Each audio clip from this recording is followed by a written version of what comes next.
I discover the bleak choice farmers are faced with. The alternative argument may well be that you just have to shoot this animal. Tonight, I investigate the dark side of dairy. Good strong calf, safe farm again there, some crucial again there, Johnny Armstrong, good strong calf coming along, 80 pound, 40 pound, 40. It's auction day at one of the busiest marts in the UK. Part of today's sale are these dairy bull calves, some just 2 weeks old. Dairy farmers don't want them because in an industry which relies on milk from female cattle, boys are surplus to requirements. These guys are only between 2 and 4 weeks of age, and they are absolutely tiny. Every now and again, they come up and try and suck on your fingers.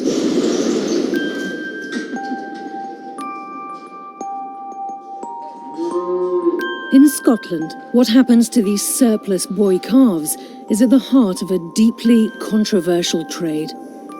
One which I'm setting out to investigate.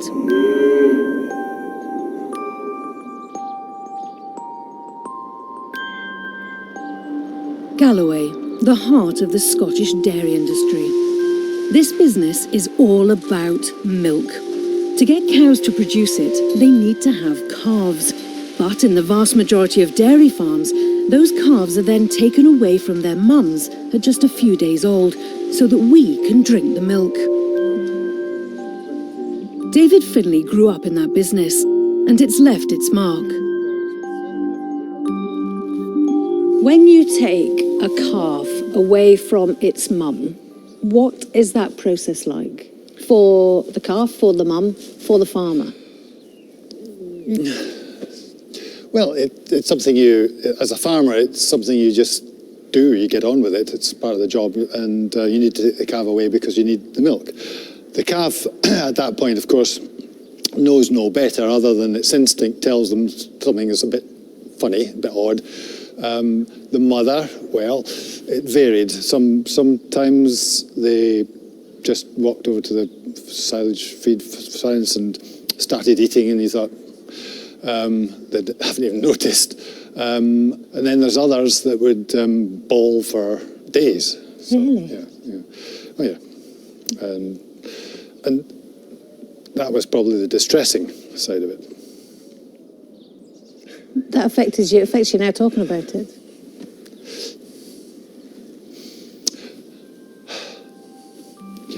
Cut.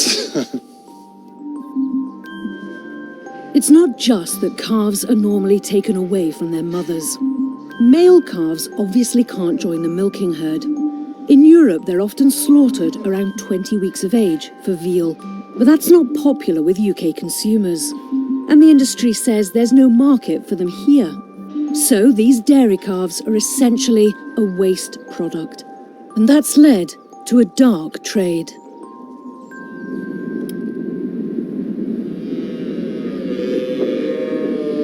The export of calves to Europe.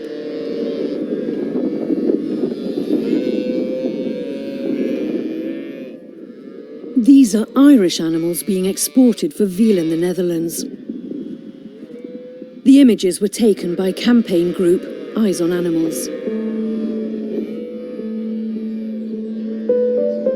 One of its investigators is Nicola Glenn. She's been looking into the Scottish trade, one that saw more than 5,000 animals shipped to Spain and Italy last year. That's a massive increase on the few hundred just 2 years ago.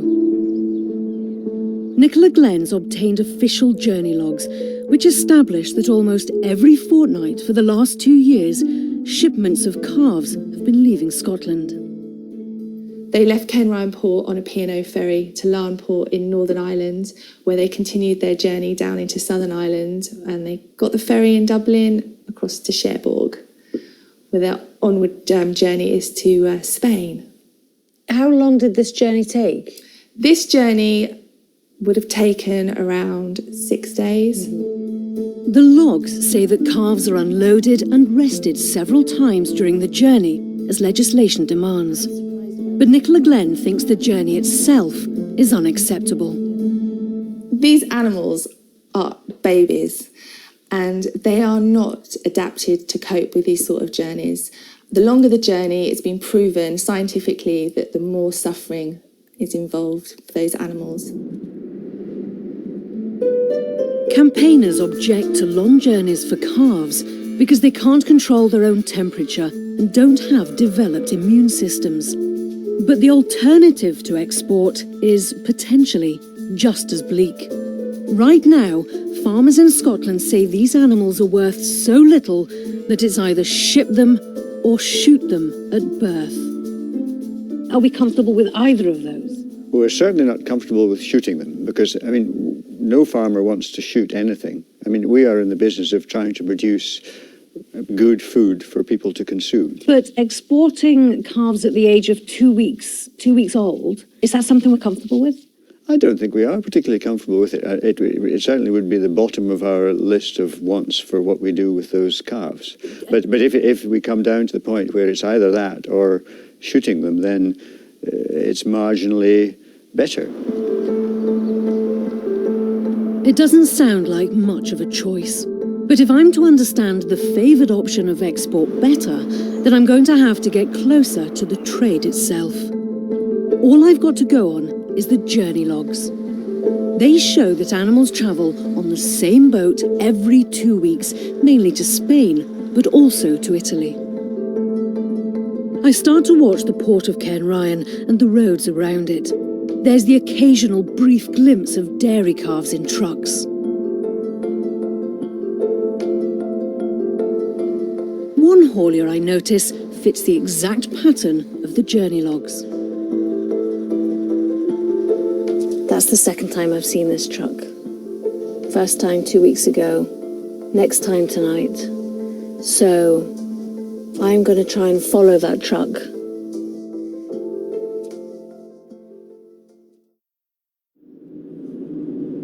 Two weeks later, I pick it up on the road to the port.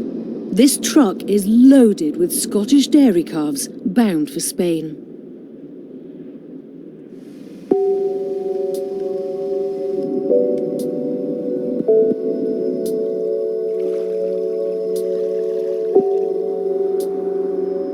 Immediately the boat arrives in Larne, the truck and its cattle head to an inspection point.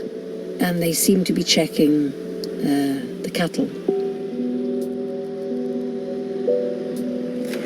That's the truck leaving now.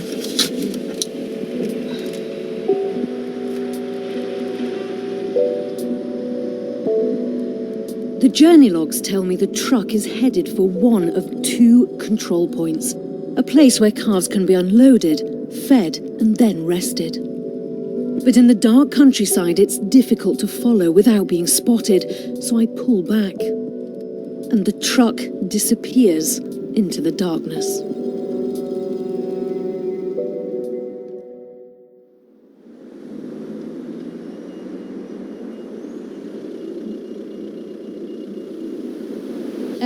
We've lost the truck, which is not ideal, but trying to keep an eye on a control post for 31 hours was very difficult. But we know, according to the paperwork, where it's due to arrive next, and that's France.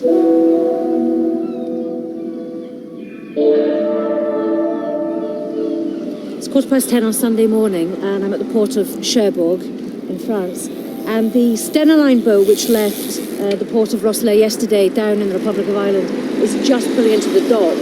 I'm hoping my truck is going to be on this boat. Within minutes of arriving, truck after truck carrying livestock roll off the boat. I'm beginning to get a sense of the scale of the trade. Since January this year, more than 100,000 cattle have been shipped to mainland Europe from Ireland. A lot of them to be reared until ready for slaughter, a process called fattening. My truck isn't on this boat. Then I'm going to have to head to the control post in the hope that they arrive. That's not a cattle truck. Suddenly, here it is, the last On this boat. Then I'm going to have to head headed to the control post in the hope that they arrive. That's not a cattle truck. Suddenly, here it is, the last livestock truck to come off the ferry. The crossing took 17 hours. The animals weren't unloaded and spent all that time inside the lorry. And they're straight into an overland crossing. Oh, we've got the truck. Oh, we've got the truck. Oh.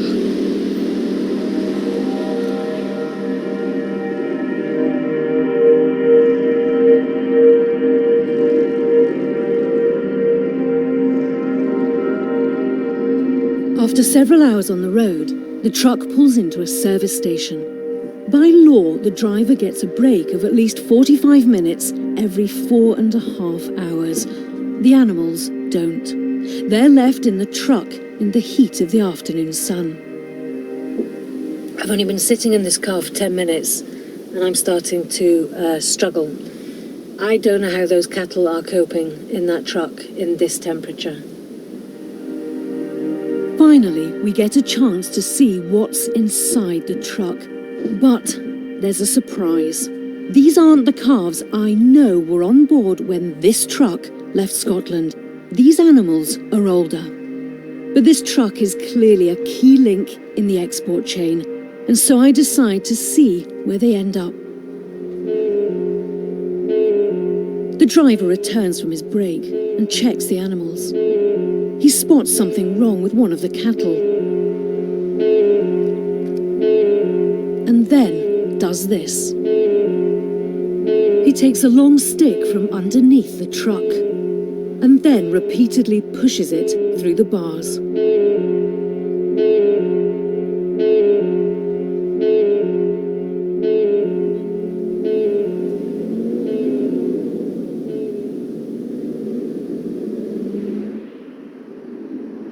As we head further south through France, the temperature rises. The truck is specially adapted to keep the animals cool. Legally, the temperature in the lorry shouldn't exceed 30 degrees. We know it is that hot outside. The truck keeps going.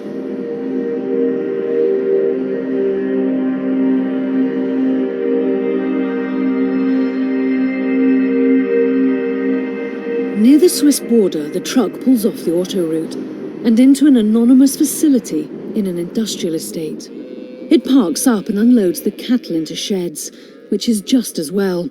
They've been in the lorry for 29.5 hours. The legal maximum is 30.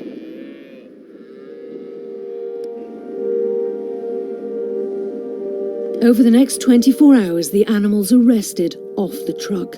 That's a legal requirement. This facility is a control point, like the ones I didn't get the chance to see in Northern Ireland. I keep watch. When they're loaded back into the truck the next evening, there's a worrying sight. The pole is out again, and this time it's clear as day. I watch as the driver repeatedly hits the cattle, forcing them back into the lorry they've spent the majority of the last few days in.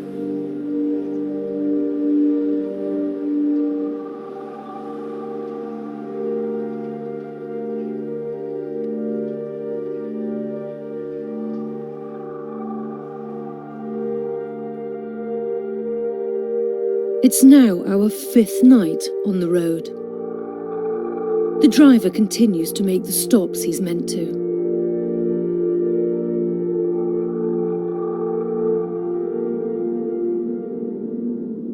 As dawn breaks, we're as far east as Milan.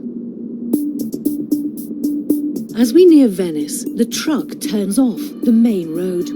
Previous journey logs have shown calves and other cattle being transported to northern Italy from Scotland. Finally, 6 days after first starting out, our truck comes to a stop. I don't know if you can see, but our truck is just reversing itself into the position to offload the animals. That was the most stressful journey I think I've ever done. And I can only assume this is the final destination because I cannot see how those animals can do any more. And they won't have to. This is their final destination.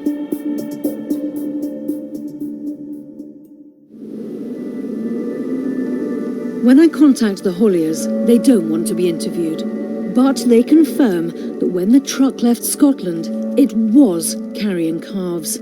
They were dropped off somewhere in Northern Ireland to be shipped on to Spain. The animals we saw from Cherbourg onwards were picked up in Southern Ireland and taken to Italy, either for breeding or fattening and slaughter. The company also said the driver used the stick both to ensure the cattle were standing and fit for the journey and to protect himself when moving large animals.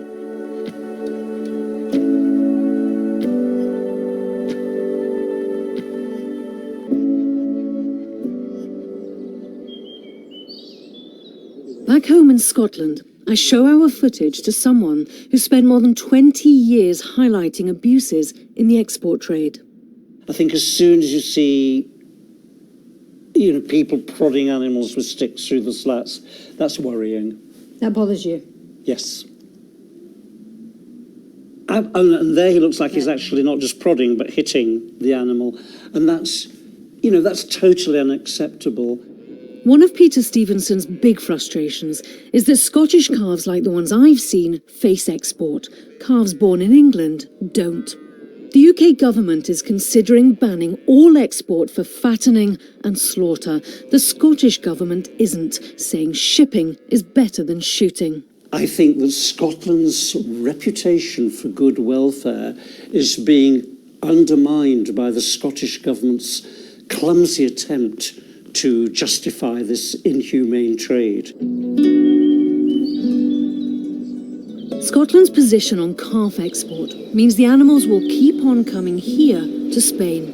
The journey logs say calves are arriving in Catalonia, and according to the paperwork, this is where they're shipped to, a control post run by a company called Velata. The owner won't be interviewed, but he's happy to take a call from me. The cattle from Scotland that arrives here or at Velata, what is happening to that cattle? It's for fattening. All of them. Thank you very much for your time. Thank you. I appreciate that. Thank you. Bye-bye. Bye. So all of the cattle from Scotland are coming here for fattening and fattening only, he says, before slaughter. The age that they are when they arrive here is 3 weeks of age. Spain has a huge agricultural economy, yet it doesn't have enough beef. We have too much. But why must the animals be brought here alive? I travel to Madrid to meet a man who tells me the answer is in the profits to be made along the supply chain. What's happened is that we have economical interest in the middle. We have a meat industry, we have a transport companies, we have importers, and we have exporters. And everyone is taking money of this business. For animal rights campaigners like Alberto Diaz, any welfare abuses are bad. But the next step in the supply chain that he's telling me about isn't anything I expected. The large majority stay in Spain, in Catalonia, for 2 months and a half, and afterwards they enter the general market of cows. And in the general market is the Middle East and is North Africa. And in my opinion is where the real horrible and awful situation starts.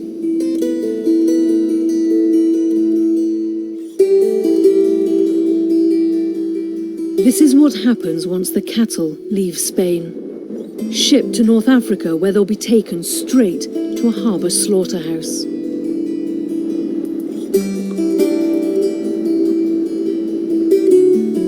Bilal Hasna has spent the last year filming what happens to them there.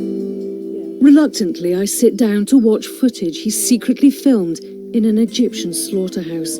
You may find the images that follow disturbing. This is the first time I've ever seen anything like this. Yeah, really. you sure you want to see it? Well, no, I don't want to see it, but I need to see it. Yeah, you need, but okay.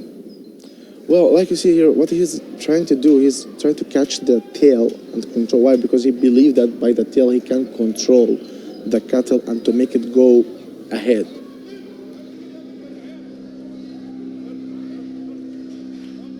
The rest of Bilal's footage is too graphic for us to show you. Even the detail of what happens to these animals is too distressing to share. I'm so sorry. I'm so sorry. Oh my God. Is that... They've just cut his tendon. Yeah. Why? Because when they cut it from behind them, the cattle will go down. There's no way to move. Oh my God. Once the animals are incapacitated, their throats are cut. I watch as it takes 4 minutes for one cow to die. That's been... I can't believe that one's still alive. I can't show that on television. Yeah, That's the worst thing I've ever seen. But sometimes, I know it's very hard, but sometimes we need to do it. What I see would be totally illegal in an EU slaughterhouse. I know Scottish calves are being exported to Spain. I know they then enter the general cattle market. And I now know that market involves further export to places where slaughter conditions are almost unimaginable. Can we be 100% sure that Scottish cattle end up like that? No. But can we be 100% sure that they don't end up like that? Equally, no. Because this is a massive part of the meat industry here in Spain. Is it acceptable to say, once an animal leaves our borders, once an animal leaves what we can control, it's okay? I'm not sure if I would say it's acceptable. I think it's just, I think it's the real world at the moment. And we would obviously prefer to be able to control everything. But I think we have to be realistic. So if acceptable means, do we reluctantly accept it, then the answer is yes. The southwest of Scotland is key to all of this. Not only is it at the heart of the dairy trade, but it also has the most vital link in the export chain, the port. Ferry companies elsewhere in the UK won't carry calves for fattening and slaughter direct to the continent. So the only way to export the dairy calves is to move them via Northern Ireland and then south. I watched P&O carry the animals from Kenryan to Larne, yet its own policy says we will not ship any livestock intended for fattening or slaughter. But I know the calves going to Vallata in Spain are destined for fattening and slaughter. When I ask P&O about that, it tells me it cooperates with the Scottish Government on the shipping of livestock from Kenryan to Larne for onward transportation to the continent. So, P&O say it's decisions made here at the Scottish Government which are driving its business. We know the government has commissioned research into animal welfare during shipments, and officials have observed them. I want to know how it views the trade and P&O's involvement in it. P&O going against their own regulations for that, I mean, that's... I wouldn't know how to respond to that, really. Well, it's just they're kind of laying it at your door. And saying that they're working with us. I wasn't aware of their own regulations, that was contrary to their own regulations. We know that the calves are transported and they're sent to places like Spain and Italy. Some from that general market will be further exported to North Africa and the Middle East, where they will be slaughtered. Are you aware of this? I know that we export to the likes of Spain and Italy, as you've mentioned, but in terms of onward export beyond that, that's something I'm not aware of. Would you be comfortable if you thought that happened? I would like to see that information so that I can judge it for myself. We want to make sure we enforce the highest possible standards, and that doesn't just mean that when they leave Scotland, we don't care anymore. Of course we do. Can you see yourself in a position where you will stop this export? Live animal transportation is something that is important for Scottish agriculture, it's important for our island communities. We just need to make sure that it's done as humanely as possible and that we uphold the highest possible standards in terms of animal welfare. This is a financial decision for you? It's not as straightforward as that, and it's a case of looking at all the information that comes forward and also trying to balance that with our rural communities and agriculture in Scotland, because that is vitally important as well. The Scottish Government says it will take note of any changes in England, but currently the options for calves here remain: shoot them or ship them. But deep in the Galloway countryside, another option is taking shape. Back on David Finley's farm, and he's trying to break the mould. You'll see trailing up behind is the calves, and the calves are still with their mothers. And this is nearly 5 months after calving. And these are dairy cows. So that is almost unique.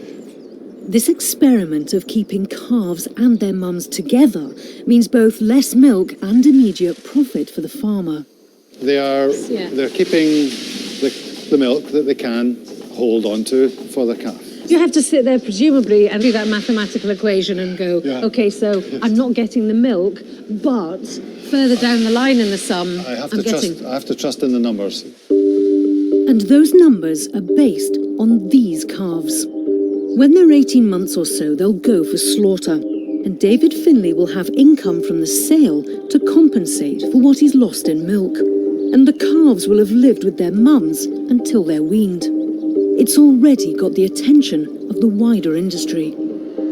If we can make it profitable at current prices, then the question then becomes the one which we're really aiming for is and it's the one that the industry doesn't want to hear. I can imagine what it is. If you can do it, I know only public pressure will change things. The policymakers won't change anything. The supermarkets won't change anything. Nobody will change anything because it's working for them just now. The only thing that will change is public perception, and if public perception is changed sufficiently, then the rest will follow. Milk means calves. But consumers potentially do have power over what happens to the ones the industry doesn't need. Calves born on this farm will have 18 months with their mums before slaughter. Calves born elsewhere won't. And there is a massive world of a difference. And the question I'm asking is, are we comfortable with that difference? It's still farming. The end result is still the same. The cattle will go to slaughter. But the journey to get there is just worlds apart.